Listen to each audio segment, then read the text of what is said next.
Ciotti here with boldrush.org. I just finished taping down all kinds of cords right there and over here. And then I figured because it's by a curb, I didn't really have to tape up that part. And because it's under a stroller and because it's over some boxes and between some workout equipment that no one seems to be using right now, I figure I'm safe, don't have to tape up the rest of it. But let me introduce you to the set. I'm here at the Raleigh rescue mission, and we're doing a 2-camera shoot, one of our favorites, right? We're using the GH5, and we got this all set up so that we can record for a long time. This is what I do with the only DSLR that I could find that will do continuous shooting.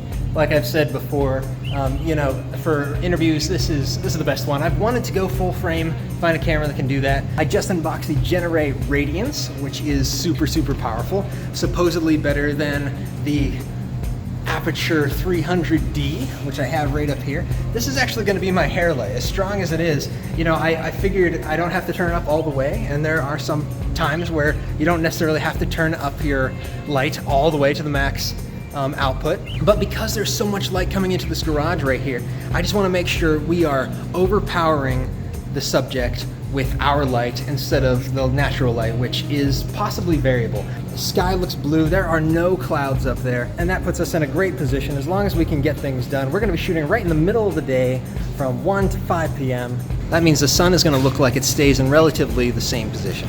Bugs are bugging me.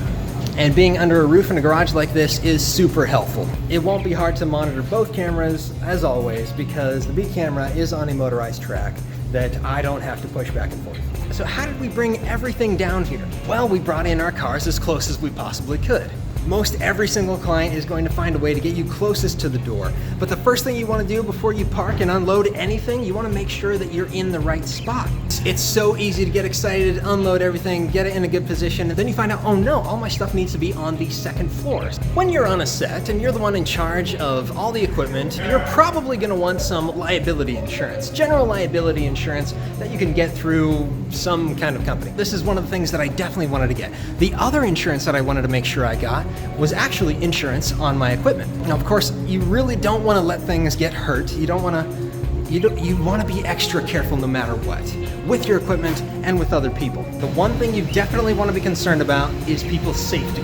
Whether it's your crew members that you're asking them to do different things, you don't want to ask them to do things that are going to put themselves in danger, bodily harm, mental harm, and especially your client. Imagine if you had a client that got injured. Now, how is that going to make you look? What's the relationship going to be after they get injured? They're probably not going to worry so much about how the video is going to turn out because they're worried about whether their leg is going to heal.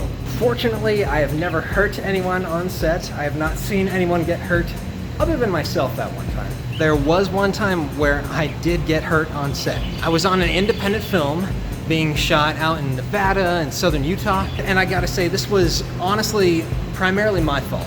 I have been harped on so many times during this 18-day shoot that I must do things in order, carefully, safely, always putting things away in their right spot, and unfortunately, I did not listen. I ended up putting a gobo arm, the knuckle with the rod from a C-stand, and I set it up on top of a cart. I'm not talking a little cart like that one that I always show off in the background. I'm talking about a huge cart that carries a lot of big heavy things that you carefully wheel up onto a platform that is mechanically raised onto a truck, and then you can wheel it back into the back of the truck. We were tearing everything down after a long day shoot. We were nearing the end of our production. I was by myself putting away some of the electrical equipment, and when I say electrical equipment, you know, I mentioned before that the Aperture has something reminiscent of Hollywood lights, which is a separate ballast from the control from the light itself, which regulates the power coming out of the wall. I was putting away one of the huge ballasts, which had to be at least 10 times the size of the ballast that comes with the Aperture 300D, and it belonged on the bottom shelf of this cart. So I kneeled down next to it in the dark, and I shoved it in, and you know what happened to that gobo arm that I had stuck on top? And the knuckle of that arm on the C-stand just rolled right off and conked me in the head. I held my head. I was just not completely incapacitated. I was just kneeling down there thinking, ow, what was that? Oh, it was this thing. That was a dumb move on my part. I should have listened to the gaffer who was teaching me to be careful.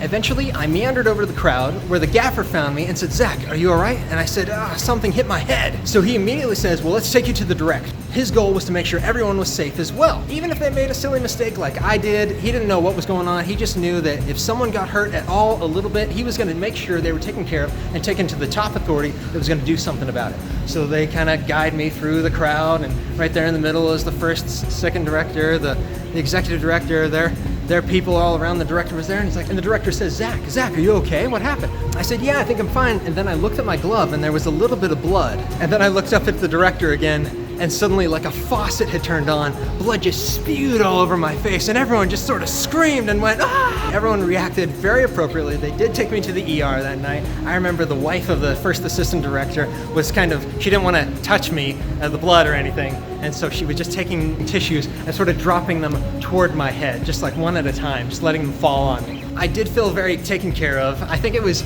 kind of a scary call to get from my wife when she heard that I got injured and that I was at the emergency room. They were worried that I had gotten a concussion, but having had experience with a concussion previously, this was nothing like that. So it was not a concussion. I did fine that night. Eventually, I came back to the production. It's funny about their insurance. They actually didn't have to spend anything, and they actually got paid $15 by taking me to the ER. It is so important to make sure people aren't tripping. This is one of the easiest things you can prevent, that things are solid and careful. You know, bigger lights typically need sandbags. You notice that I did not put sandbags on these lights because they're so lightweight. So the director of the production today is Nick Saylor over here. Say hi, Nick. What's up? Hey guys, how's it going? Really excited about the shoot. How did you end up getting a gig like this? It was a 9-month fellowship program. It ended in May, and one of the board members of the fellowship program is actually a board member of the Raleigh Rescue Mission. So it was really great. He brought me in on this project, and I'm really excited to be here. And isn't it true that they saw something that you had done already and they were really impressed and they wanted something similar to that? That's true. Actually, I shot a video for this company called CT Wilson Construction, and it was a really awesome project. They gave me a lot of freedom to work on it. So we got some really cool drone shots in that video, got some really cool shots with the Ronin S. It's super exciting to be here and work with awesome people trying to do good things in the world, like at the Raleigh Rescue Mission.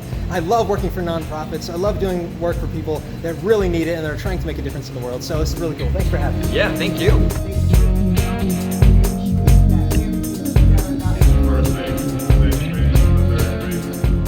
Some tips. How did today go? What would you do differently? How do you think it turned out?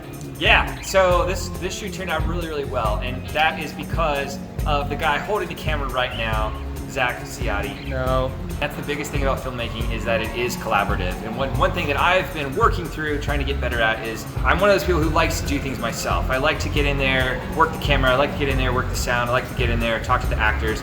But the real thing is that you can't do it all yourself. And so I'm getting to this point where I'm trying to do big productions, and it really, really helps when you're able to bring someone in, someone that you trust, someone that also is watching your back, trying to get those things done for you.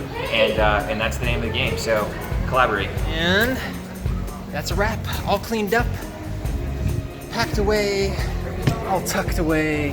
And to finish that thought, you always want to have cords wrapped up close to the light stand in case you need to move the light stand. The slack should not be at the ballast. The slack should not be over at the wall where you plugged in. It should be close to the light. The other thing is you should make sure that when you're running the wire from the outlet over to the light, that you run it across the walls in straight lines as much as you can so that no one's going to trip over it. It does not become a hazard. And that's my tip for you today, for free, for everyone, for the children, for Raleigh, for friends, for family. That's it. Please subscribe, hit the bell, like this video, share this video with friends that want to be creative, that are trying to break into the film industry, that are trying to be on their own, independent creatives. Thanks for watching.